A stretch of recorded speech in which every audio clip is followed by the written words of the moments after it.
Well, hello there. I am so glad we get to hang out in this little corner of the online world.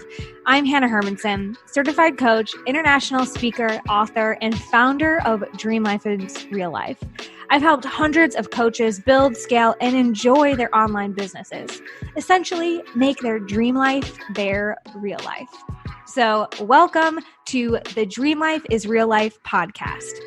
In these shows, you'll find the real people, concrete tactics, and weekly motivation and inspiration to make your dream life your real life. Look, I started this podcast to bring you the role models I never have. You are not seeing double. It is me with my soul sister, Stephanie, and we just happen to be kind of matching. I love how this happens.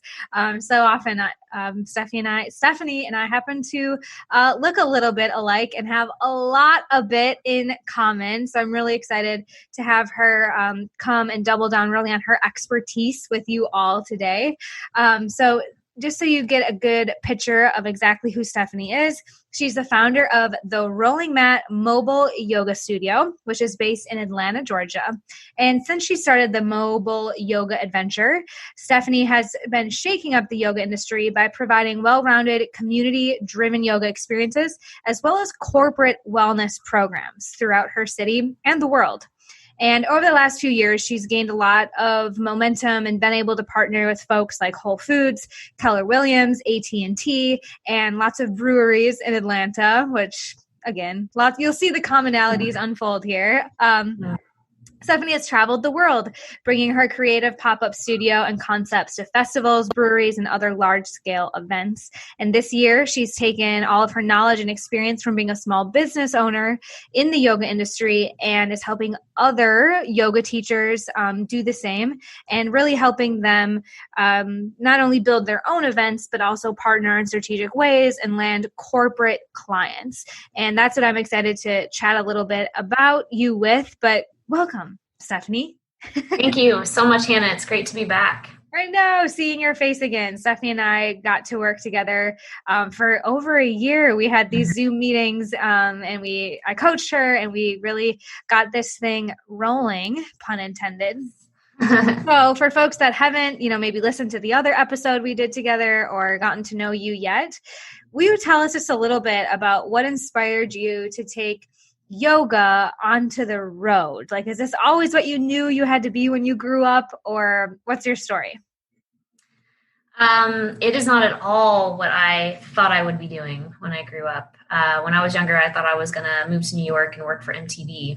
I'm a wanderluster, so taking it on the road, that was a big thing for me. And when I lost my corporate job out of college, after my own clarity and self-reflection, decided I wanted to go into business for myself. And I just really had to think about the main things that I love and understand how I could put them into a business together. So travel, music, and yoga have always been consistent parts of my life. Yoga, of course, like a little bit later in life when I was in college, but music and travel, especially like even as a kid, big part of my life with my family and just all of the activities that I did. So, and I knew also that I just wanted to shake it up. I wanted to shake things up, and I didn't want to be another cookie cutter yoga studio, even though there's nothing wrong with yoga studios. But as we even see now, that business model is changing drastically. And I feel from the era of COVID, absolutely. Yeah. I feel for my yogis that own studios because especially in Atlanta, they're opening and they're closing and whatever. So I'm very fortunate that I actually don't have a brick and mortar. Yeah. You followed your passions. And I really want to pause on that comment, how you said, okay, I was in a moment of transition of my life, not in the corporate space anymore. And you looked at the things that have been true for you, like what brings you joy, and you figured out how to build a business around that. I recently, just this weekend, actually, I was chatting with a high school friend. I grew up in small town Wisconsin, and she made this kind of flippant comment. It wasn't from her. She had heard it, and I'm doing my best not to dwell on it, but it just came up when you mentioned this. she said, yeah, I was talking to so-and-so and they made some joke about maybe Hannah's the one that has it figured out. Maybe we really should just do what we love and follow joy, like very jokingly.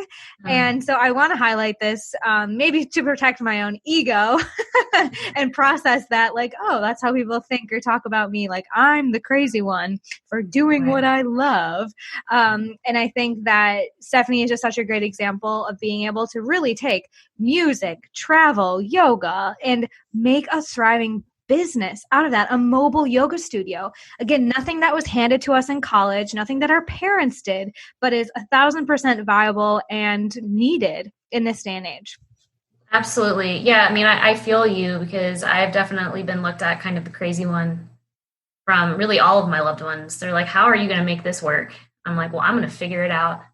And, at the end of the day, I do. All the naysayers that doubted me before and some of the people that still don't really understand. I mean, here I am. I've come a long way since you and I started working together.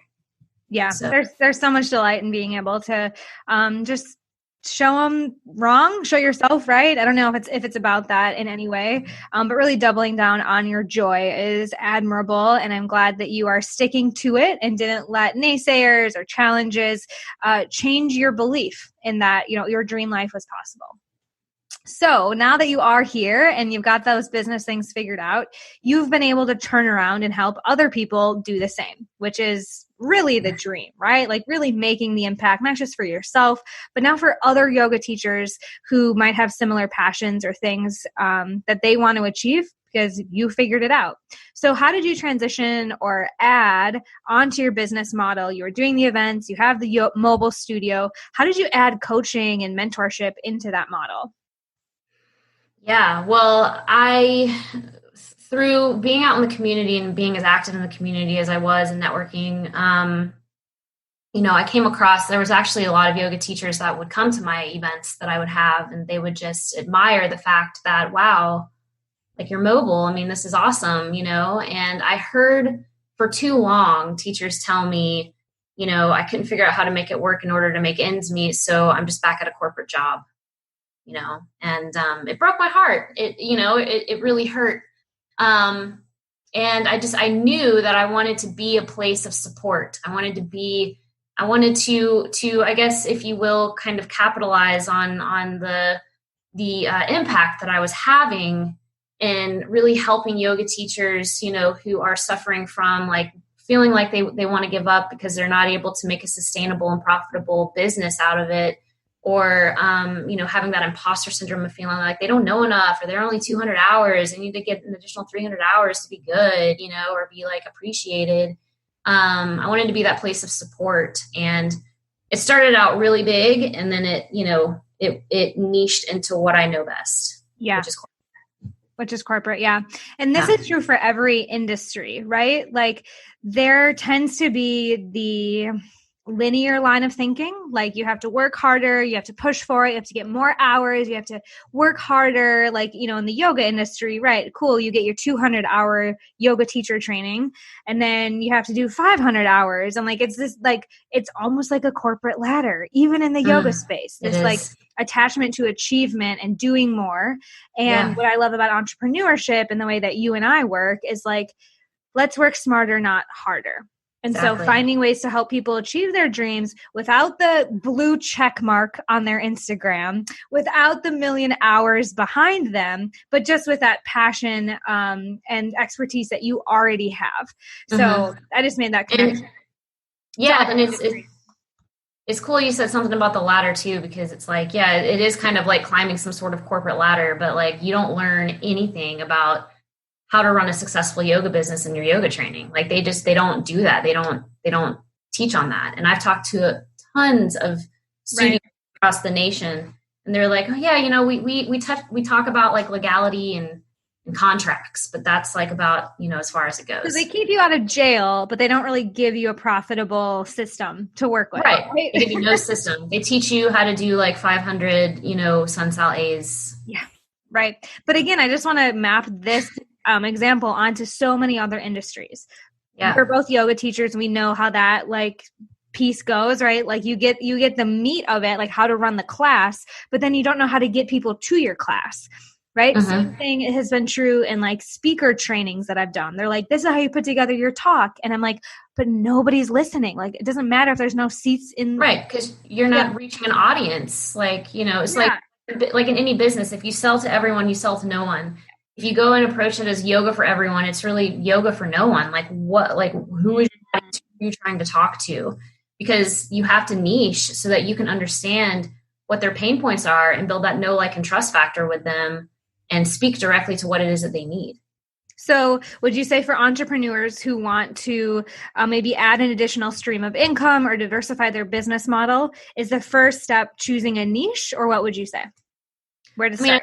I think that you really need to like first just kind of have some clarity with it and understand who it is that you want to help and why you want to help them, and really sit in that. And it's just like you told me, like your why should make you cry, And I think that that's really where to start. I always go to the whiteboard when I'm like trying to think of something, and I just like write down your avatar, like who's your dream client, why do you want to help them, and then start doing some research on, what do they suffer from, what do they need, what are their desires, what are their dreams and their ambitions, and see if it resonates with you, and then pick the niche. But I do think that there is that step before of really understanding who you want to impact and why before you just like go into like, I want to teach corporate 9-to-5 employees, maybe that's not really what you want. You think it's good, but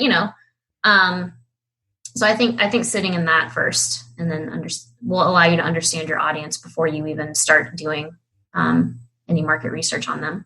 Yeah, absolutely. I like this, like going to the whiteboard, not the like graveyard of free webinars and books and how she did it, how they did it overnight, like that whole rabbit hole, but really like tapping into yourself and journaling that out and getting that out onto your own paper. I love that. Yeah. And that's how you get stuck in that like comparison wheel too. When you constantly like go and look at other people's work, you're like, wow, they're doing like a really amazing job. Like I don't have any of this. I don't have any of this stuff. Like to admire someone is one thing, like being able to like observe versus absorb. I love that. That's powerful, Yeah. Yeah. Okay. So take us through the steps. I think people are like, cool. Like I can get clear on my why. I mean, we've heard this before, right? And take some time to reflect on what you actually want and that thing you want to be able to share with people. How then do we take that to some of these high-end corporate clients or retainer clients that are going to be, like that high ticket, high impact type of relationship? Well, it really starts with your list of warm market, like people that because the first step is discovering who the hell to talk to. A lot of people think like, oh, I'm just gonna, reach out to HR and see if I can get my program in here, or there's a lot of like motivational speaker, teamwork engagement type people that like to go into companies and really boost the morale, but it's like, who do they talk to? Yeah. And it varies across the board. It just depends on the organization. But I always try to, I've never had luck with HR, so I always busted out of the seams of HR, and I would go to people that I knew. Yeah. So it's good to like draft your warm market list, and just because you'd be surprised at how many people you actually know that side of an organization that you would enjoy like giving value to, whatever it may be. And, pick their brain a little bit and see if you can get a point of contact of who would hire like an outside vendor such as yourself. I love this. And I want to pause because we'll say it again, like start with who you know, right? It's like the Eleanor Roosevelt quote, like start where you are with what you have and what you can do. I recently looked at some numbers. I've been in business for 4 years, and I wanted to really understand where people came from, because I've tried a lot of things like Facebook ads, podcasts, Facebook group. And I realized that almost 20% of my clients came from social interactions. So like my own yoga teacher training.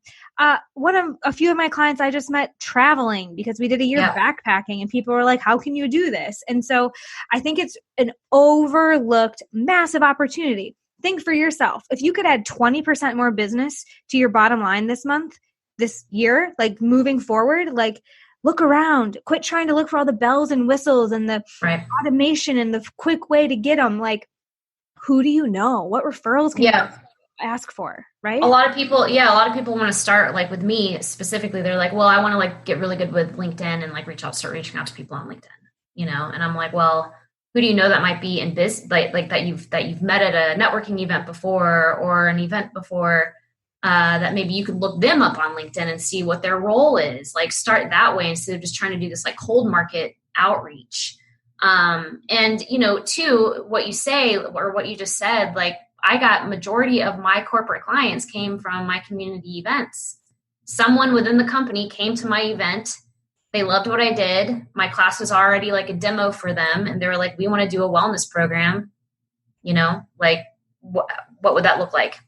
Amazing. So your own like yoga classes, your events, people were coming to, you know, I remember when I lived in San Francisco a few years ago, I really tapped into that community and I just started hosting like networking events and definitely got clients from that too. And I think that it's challenging in COVID, right? So those were great things in 2018. How have you taken some of those opportunities online? Because I know it's possible. I'm curious if you've transitioned more of those like networking opportunities, and if others, if they're not in Atlanta or San Francisco or a big city, how they could implement this for themselves. Yeah, this is fun because it's totally possible. You can still network. There's still networking events going on out there. And I go to 3 virtual networking events a week. And I found them through the Chamber of Commerce in my area, Meetup, and Eventbrite. And they're free right now. Right now they're free. Yeah. And I go and you have my polished elevator pitch. Some of them allow you to go into breakout rooms and you can talk for like 2 minutes, like 2 to 3 minutes with everyone in the breakout room. And since then I've had virtual coffee chats. I mean, with probably about 10 people that work in companies. And it's a process, they're getting me like contact names I need to talk to. And then another thing that I found super effective is Facebook groups. Yeah. Who'd have thought, right? Like Facebook groups, I feel like are really the way of the future. I don't know if anybody watched the Super Bowl last year or anybody remembers, but there was a commercial about Facebook groups. And I just remember how compelling it was. And I'm like, man, that's it right there. So there are ways like, with my mentees, it's kind of a networking strategy that I've started implementing is like build your own corporate related Facebook group, because people on your personal Facebook page, they work in a 9-to-5 job. Like think of them as your like in studio or in class audience. Like for me, like the people that come to my events, they work a 9-to-5 job. I mean, obviously they reached out to me about a wellness program. So start kind of seeing your social media in that, at least your Facebook page in that route, like a strategic tool to use to say like, hey, how's your work-life balance been since COVID, and then get them into a place where you can really nurture them and learn more about what it is that they're struggling with. Because so many people are struggling from so many different things right now. And a lot of them don't even realize it until you start to like really talk about it and pull it out of them. Conversation. That's where it's at. Okay. So to recap, I'm totally with you. First thing is like figure out your why. Who do you want to help? Who do you want to work with and why? Then start with who like who are the contacts you already have? Who are the connections you can be making? And then, yes, continue that networking, continue to grow the folks that in the way Stephanie's talking about, but get them into conversation, right? Like, another mind-blowing thing that I know we worked on so much is like, you don't just like webinars can work, like putting content out, pushing out can work, but there's so much in fostering those intimate relationships. So when you get people in conversation, opening up to you, like you said, where do you take them? Is there like a special, when we're talking about corporate, sometimes people think it's like a foreign land. Do you talk to them differently? Do you enroll them differently than other coaching clients? What does the conversion look like? Mm-hmm. Well, yeah, corporate is, I speak to the actual decision maker that brings me on. So, it's usually definitely like a nurturing kind of back and forth conversation of what it is that they want. Like I always like to have conversations on the phone when it comes to corporate, especially. So I always try to set up a time. And in my email, I'm very direct. I'm like, I have, Thursday from noon to 3 available. Does that time work for you? If not, let me know. But I give them at least something so that they schedule that call with me. because otherwise you're just like following up like, hey, you want to have a call? Like whatever. And then you kind of sound annoying. But yeah, I go into it asking like, okay, what are the biggest obstacles right now for your employees, for you and for your employees? And, sometimes we have several conversations about it. I send surveys and I get them to the employees to specify like, what do they want to see out of like a yoga class or a workshop? Is it more of like brain nourishing? And you'll find that most companies now, it's not so much the movement, it's more the mental stuff, because that's what people are having a lot of problems with, is like the uncertainty going on. So I meet the company where they are, just as I would a yoga teacher that I talk to for my mentorship program. And then I show them the back end of my awesome virtual portal, and show them how it works so that they really get that like kind of like tangible, almost like feel, about it. And then, we set up a schedule for whatever it is that they're wanting. Yeah. I think there is a lot more collaboration, I would say, when it comes to working with a corporation. So I think a lot of folks listening to this might be used to doing like phone closing or, like enrolling individuals over the phone. And I think it's important to highlight this more back and forth that Stephanie's talking about. That corporations need to feel like this is like custom made, this is tailor made. But in the same breath, I want to say that you can bring that into any sales conversation you have, making the prospect feel like they're a part of the process. You guys are building this out together. This is custom. This is made for them. And this is your roadmap. It's your roadmap. You got it. Not having so much of the pressure of like, so you ready to enroll, but really giving them that like autonomy to make a decision, because you're coming from a place of such conviction, like you're prepared, you can help them. You have the answers to the problems they just told you about, right? Mm-hmm. Well, and they really respect the fact that like you take corporate especially really respect the fact that you take the time to talk to them and address their needs, because a lot of times don't just pitch. Yeah. I'll get on the phone with them. They're like, I haven't even thought about any of these things. Like, this is I just thought it was going to be a yoga class. I didn't realize it was going to be like a brain nourishing workshop and yoga and like nutrition workshops, I mean, especially now that it's virtual, there's like so much value that you can bring. Okay. I was getting tripped up on my words, but this is the point I really want to drive home.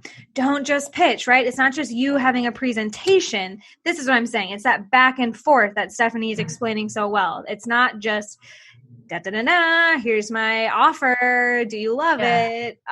Proposal. Invest in me. Yeah. Right. It's the back and forth. Okay. Amazing.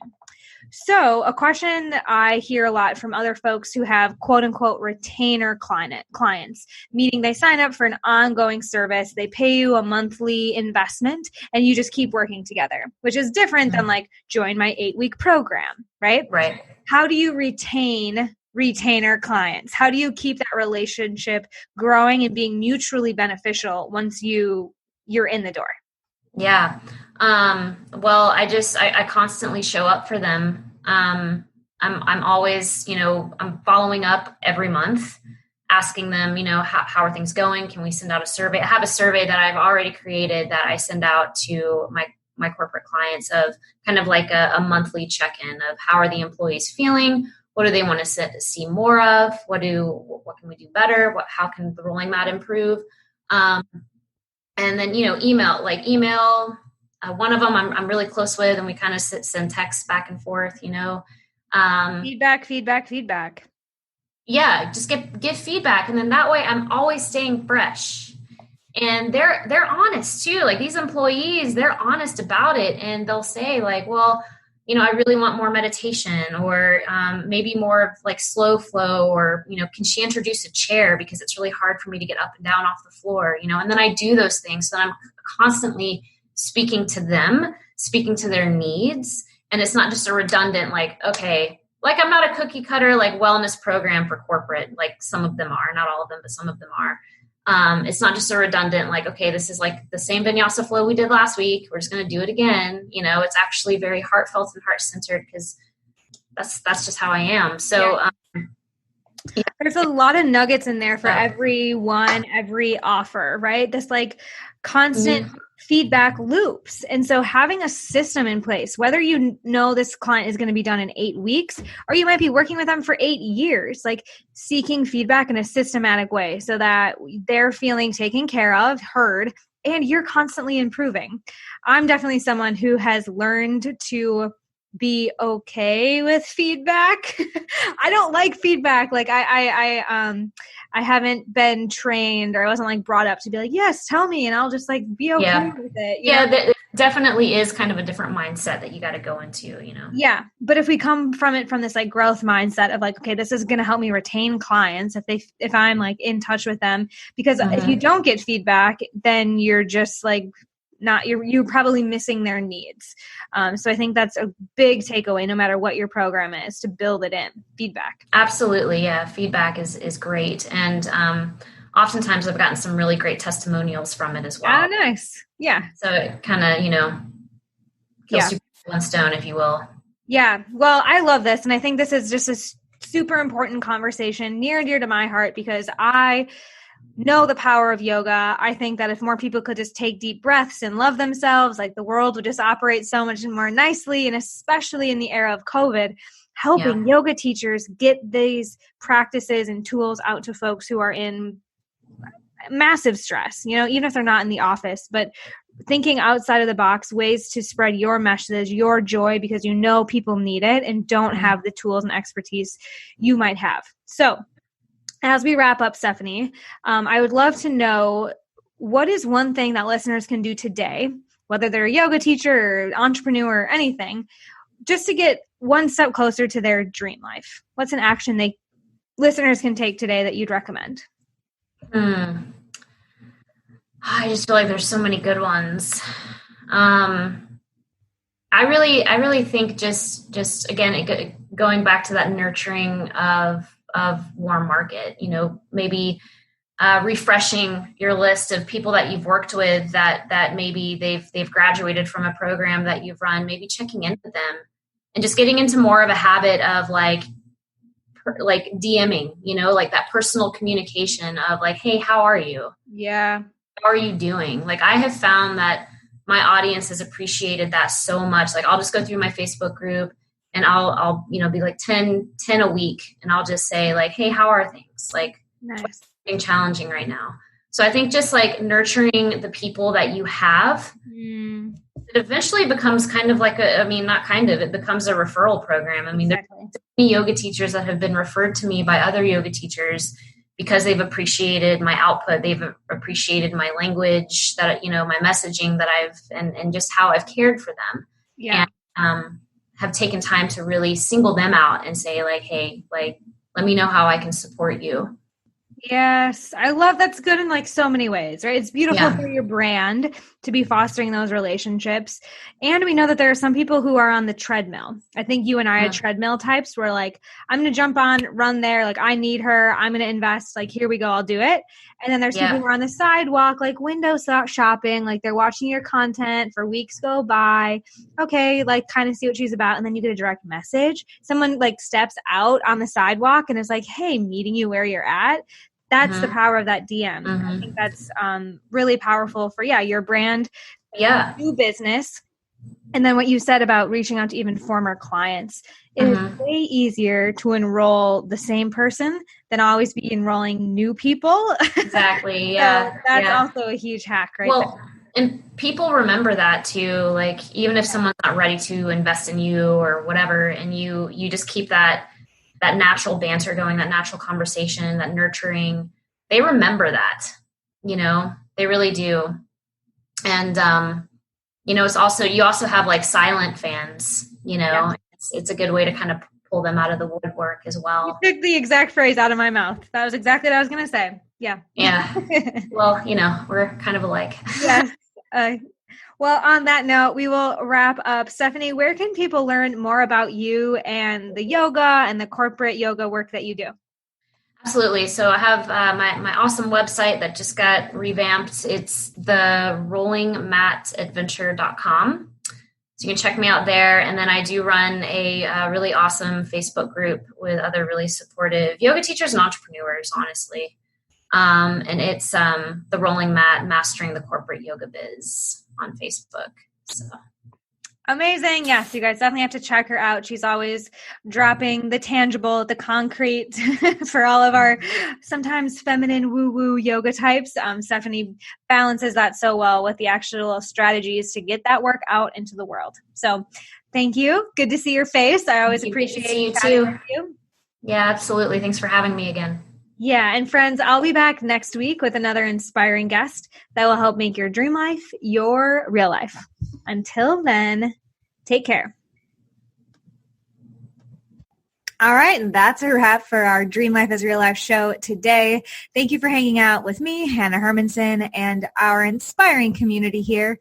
Be sure to visit dreamlifeisreallife.com/show to get all of the resources and more that we talked about today so that you can keep building, scaling, and enjoying your dream life and business. Until next time.